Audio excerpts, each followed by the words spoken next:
Bom, então, agora estamos aqui novamente para terminarmos de trabalhar a parte dos amidos. E a temática dele agora, então, serão o quê? As modificações, né, necessárias para a utilização dos amidos de fontes dos cereais, como amido de milho, amido de trigo, de arroz, para a utilização na indústria alimentícia, né, a preparação dos demais produtos aí onde nós adicionamos os amidos.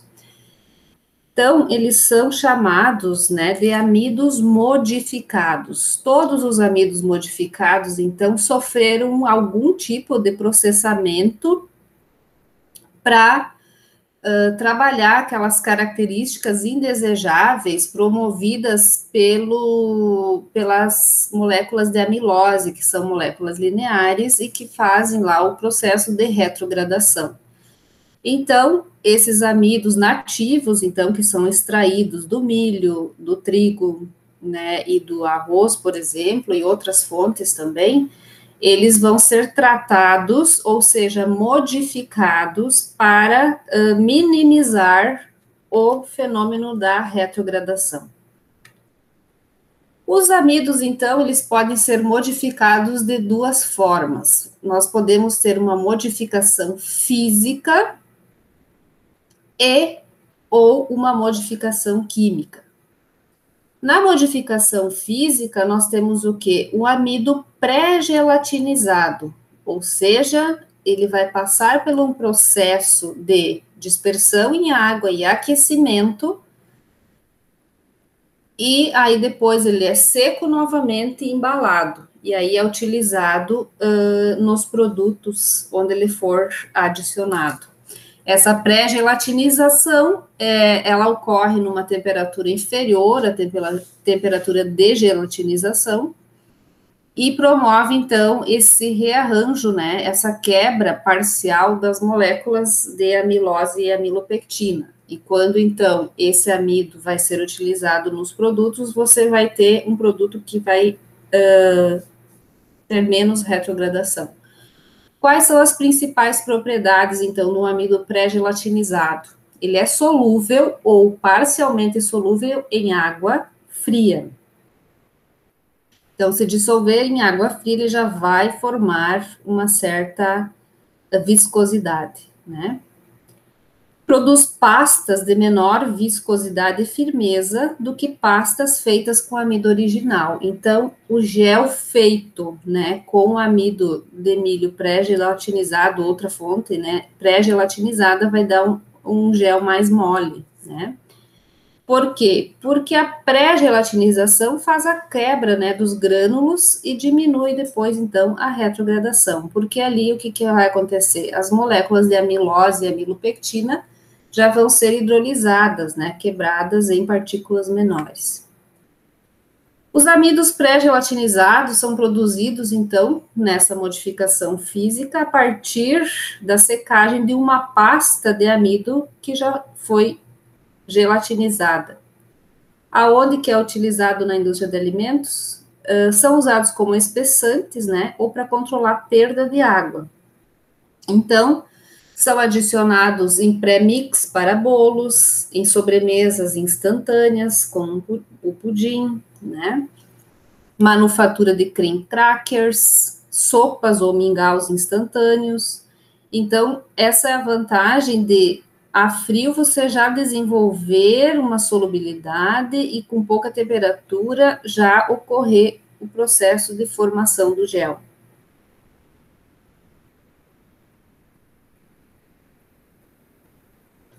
Esse amido, então, é pré-gelatinizado e depois é feito a secagem, né, dessa pasta pré-gelatinizada, e o amido é utilizado na forma de pó, para, então, formar os pré-mix de bolos, as sobremesas, né, que são instantâneas, já vem o pacotinho com o amido pré-gelatinizado misturado com os demais ingredientes. As bolachas salgadas vai evitar a quebra dessas bolachas, né, depois de assadas. E nas sopas ou mingaus instantâneos vai ajudar na textura, né, vai tornar as sopas mais espessas, melhor espessas.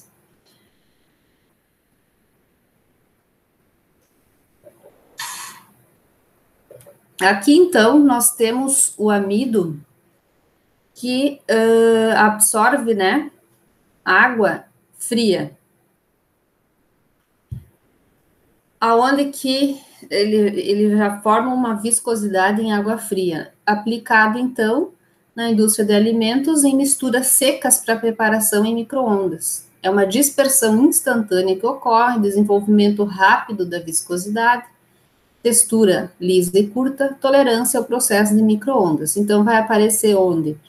Nos achocolatados prontos, né, para só dissolver e beber, colocar no micro-ondas e beber, naqueles bolos de caneca, e assim por diante. E aqui, então, nós temos o que? É um RVA, né, as curvas de RVA dos amidos. Então, aqui é um amido de batata pré-gelatinizado, que vai ter o quê? Uma baixa retrogradação quando resfriado, né? O amido de batata CWS, que é esse aqui, então, já tem uma retrogradação um pouco maior. E o outro, então, que é o amido modificado durante o cozimento. Então, se utiliza bastante esse amido pré-gelatinizado. Nesse caso aqui, então, é de um tubérculo, né, da batata, extraído da batata. Outro processo que é utilizado é a modificação por TTBU, né? Ele é modificado, então, com o aquecimento a temperatura de 84 a 120 graus Celsius, porém com umidade insuficiente, num período aí de 15 minutos a 16 horas, a gente pode colocar. Então, você tem um amido nativo, você submete, então, a alta temperatura em autoclave, porém, você controla a umidade, né? Tem um teor baixo de umidade aí, e isso faz também essa modificação física, né? Não chega a ocorrer uma pré-gelatinização, mas você tem uma modificação na estrutura molecular, tá?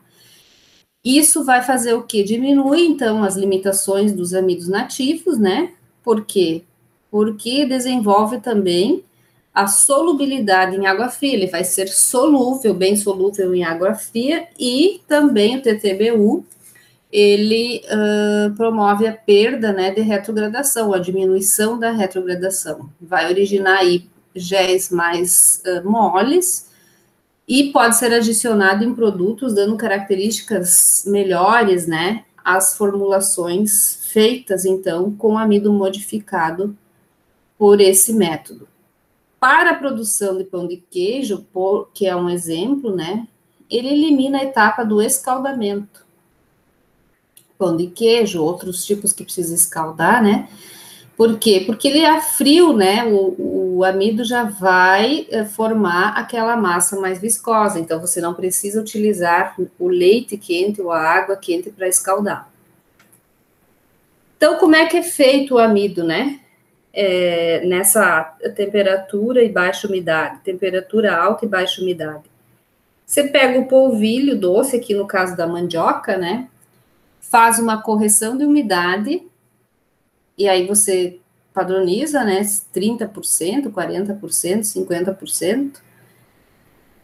Deixa ele armazenado 24 horas em um vidro fechado.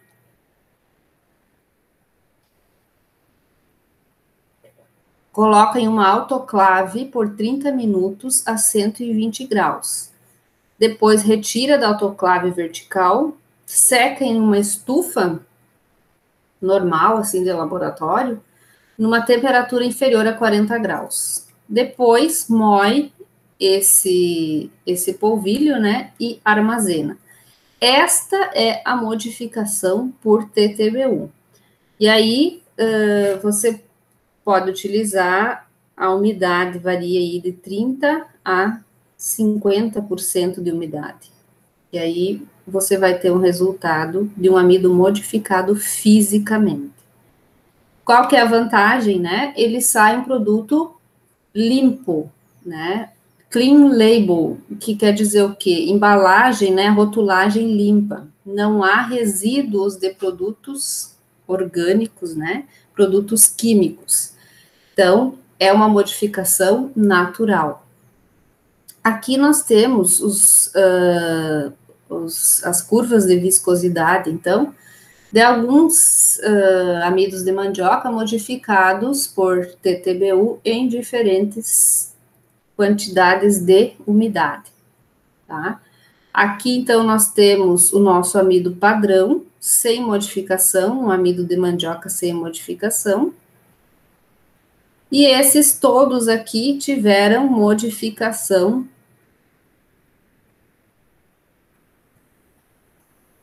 por TTBU, esses aqui de baixo, tá?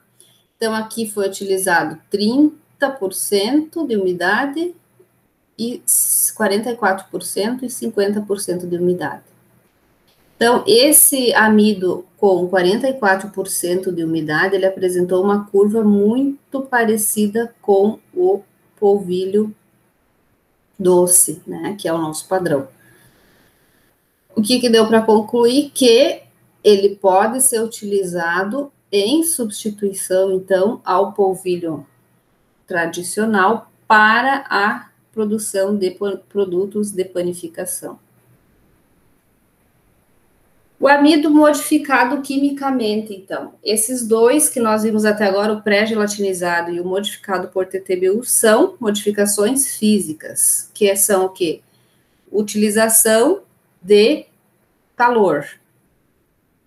Aqui agora nós vamos ver os métodos de modificação, que são reações químicas, né? Que são modificados, então, pela ação de algum reagente químico.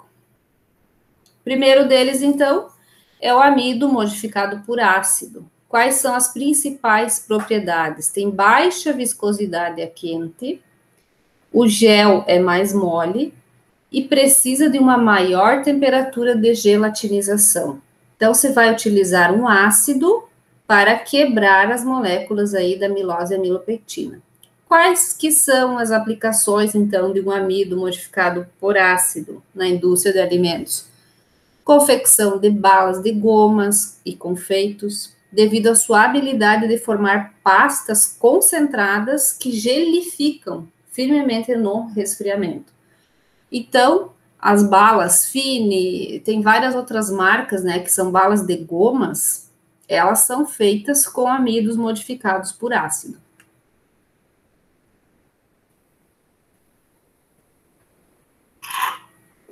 Essa quebra, então, da molécula de amido, formada por amilose e amilopectina, vão formar as dextrinas, que são moléculas ainda grandes, mas com peso molecular inferior ao do amido. Então, nós temos, quando o amido é quebrado, né, é amido, aí vem as dextrinas e depois vem os monossacarídeos, glicoses e frutoses, tá? Glicose somente no caso do amido. E aqui, então, essas dextrinas, elas são formadas por uma hidrólise ácida, né? Como que se faz isso?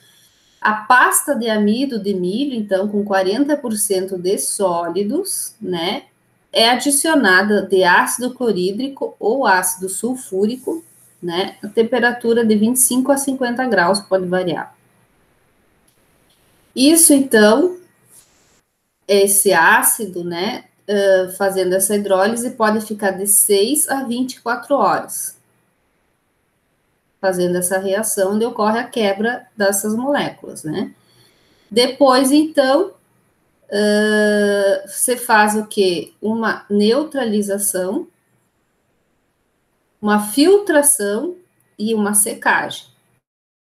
Vocês imaginem ácido clorídrico ou sulfúrico, são ácidos fortes, você vai usar uma temperatura inferior à de gelatinização dos amidos, que é até 55 graus, né?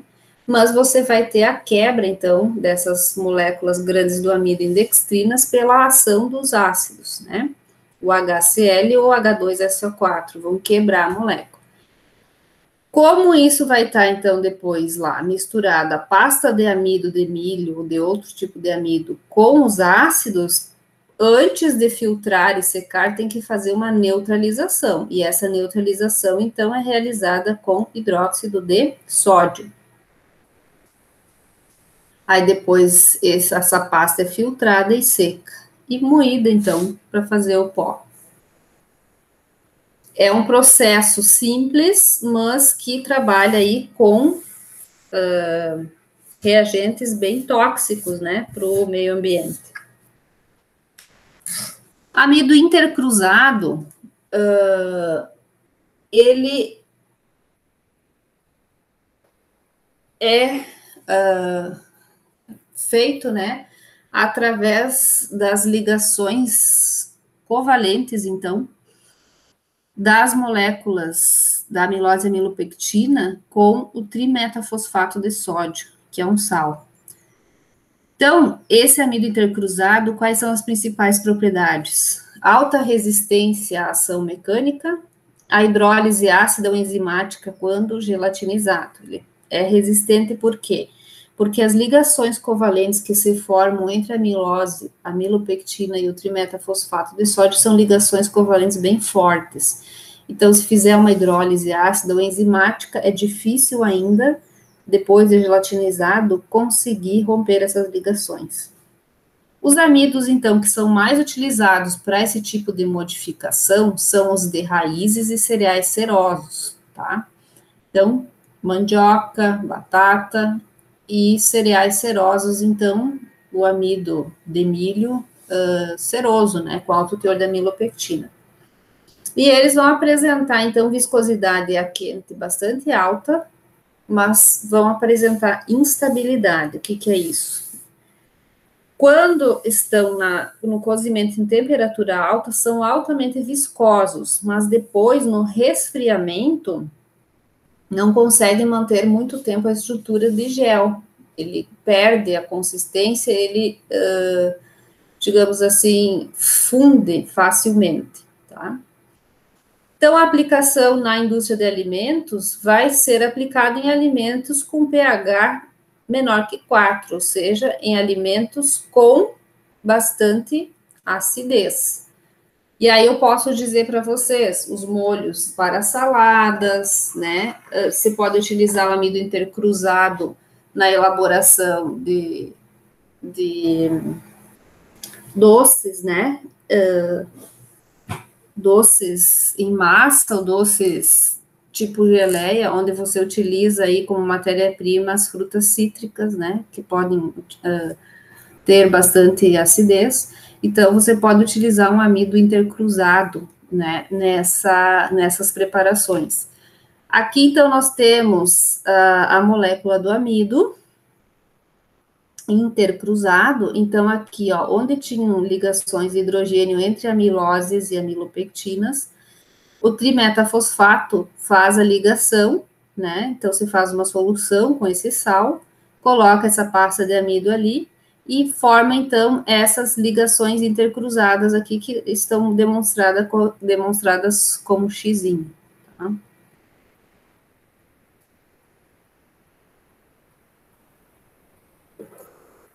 E aqui nós temos, então, também três curvas de viscosidade, onde mostra, então, um amido de milho ceroso, sem modificação, que é aquele com alto teor da amilopectina. O amido com baixa quantidade de intercruzamento, ou seja, menos ligações, né? E com intercruzamento de dessas ligações de modo moderado, tá? Então, tudo depende para que você quer usar. Se quer alta viscosidade, né? Aí você vai intercruzar mais. Se você quer uma média viscosidade, você intercruza de forma moderada, então você regula isso no tempo que deixa no tempo que deixa ocorrer a reação de intercruzamento e na quantidade do sal que você vai utilizar para fazer o processo. Então vejam que a diferença aqui é bastante grande, né, entre um não modificado e com a modificação por intercruzamento.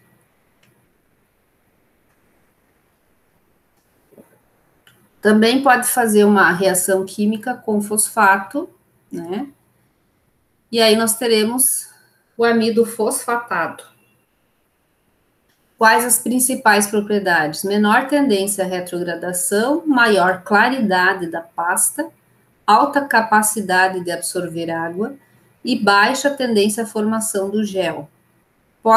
Vocês podem observar que todos eles têm a função do que? Diminuir a retrogradação, né? Aonde que eu aplico na indústria de alimentos esse tipo de amido?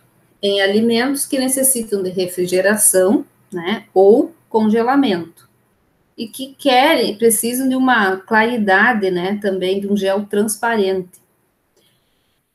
E isso tudo para evitar a retrogradação. Aonde que é utilizado o amido fosfatato? Em gelatinas, gomas vegetais, coloides similares. Então, produz uns filmes, né, géis claros e flexíveis. Amido oxidado. O amido oxidado, ele é oxidado com o hipoclorito de sódio, né, que é a popular quiboa. Então, se faz também um processo de oxidação e vai aplicar onde? Em tipos de doces de goma, né, onde se quer muita maciez e claridade. Ele deixa, então, esse amido, essa pasta de amido mais macia e bastante clarificada. Quais são as propriedades que ele apresenta? Baixa viscosidade em água quente, bem parecido, então, com os amidos que foram submetidos ao ácido clorídrico ou ácido sulfúrico, uma pasta bastante clara e uma redução drástica da força de gel. Por quê? Porque ele realmente quebra as cadeias, né? E deixa, então, a amilose, amilopectina em dextrinas e até moléculas menores ainda, tá? O amido estabilizado, ele é feito, então, a partir da reação com hidroxipropil, amido e amidos acetilados, né? Então, também ocorre o quê? Redução da tendência de amidos com alto teor da amilopectina perderem sua habilidade de hidratação e claridade durante a estocagem a baixas temperaturas. Vai ser utilizado, então, em produtos que são refrigerados ou congelados. A redução da temperatura de gelatinização, né? Então, ele vai gelatinizar numa temperatura mais baixa. Aplicação na indústria de alimentos é para recheios de tortas congelados. Também pode-se utilizar o intercruzado ou estabilizado daí. Vocês imaginem que em vários produtos aí que são congelados, né, se utiliza nos molhos, por exemplo, a lasanha congelada, os nuggets que são feitos e congelados, uma infinidade aí de produtos onde você tenha molho, ou você tenha cobertura crocante, né, na elaboração você vai ter a presença desses tipos de amido, então. Também temos os amidos com grupos lipofílicos. Então, na cadeia do amido, são interligados, são feitas ligações, incorporados agentes lipofílicos, ou seja, gordura, né? Ou ácidos graxos. Quais que são as propriedades, então? Afinidade pela água do carboidrato, que é o amido, e afinidade pelo óleo do reagente anexado. Então, ele funciona como um emulsificante, né? Ele vai, por um lado, ligar o óleo e, outro lado, ligar a água. Então, esses amidos aí são muito utilizados e muito procurados, né? Adequar aos diferentes produtos, porque eles fazem algo fantástico, né? Conseguem fazer a ligação óleo-água. Aonde que são aplicados? Na indústria de alimentos, molhos para saladas, cremes, emulsões para bebidas, encapsulamento de aromas, vitaminas, etc. Escolhendo um amido correto, então, para que tipo de produto que eu estou elaborando, eu vou ter que pensar, né, para fazer uma escolha correta, uma escolha que vai ter lá na frente um resultado satisfatório. Então, quais são as questões que nós temos que pensar quando se está pensando em escolher um amido para a formulação do seu produto? Primeira coisa, quais são as propriedades do sistema alimentício-alvo? Ele é ácido? Ele é básico? Ele tem fibra, não tem fibra? Ele tem proteína, ele tem gordura? O que que tem nesse alimento, né?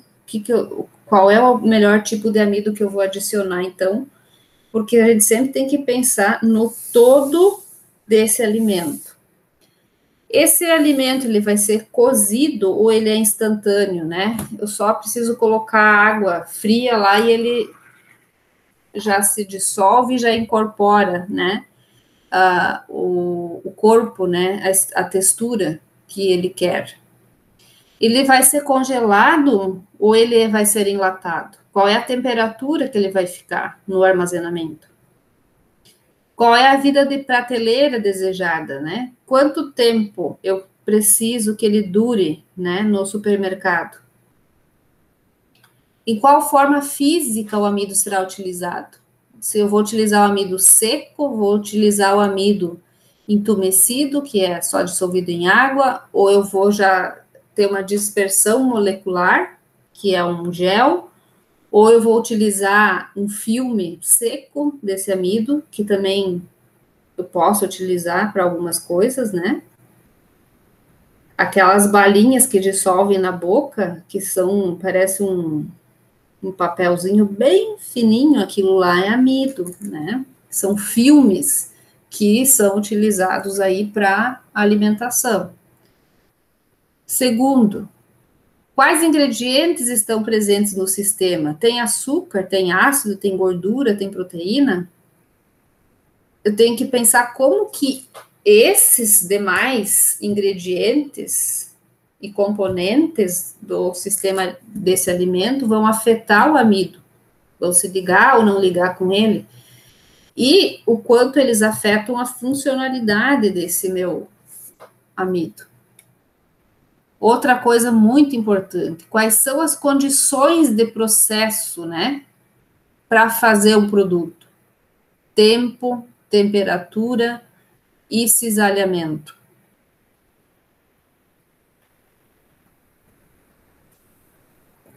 Vai ficar muito tempo em alta temperatura e vai ser homogeneizado ou mexido, né, demais, vai provocar bastante quebra ou não.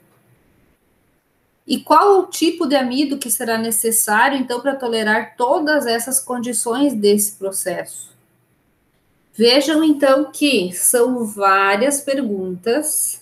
1, 2, 3, 4, 5, 6, 7, 8, 9 questionamentos que devem ser feitos antes de começar a projetar o seu produto, o seu alimento, e que vão ter que ser respondidas depois, durante o processo. Como que se faz isso? Tem que experimentar, tem que procurar, tem que fazer leitura e tem que fazer estudos, né? Estudos para utilização. Às vezes se utiliza mais de um tipo de amido Se utiliza, como eu já falei para vocês, amidos junto com os hidrocoloides, com as gomas, né?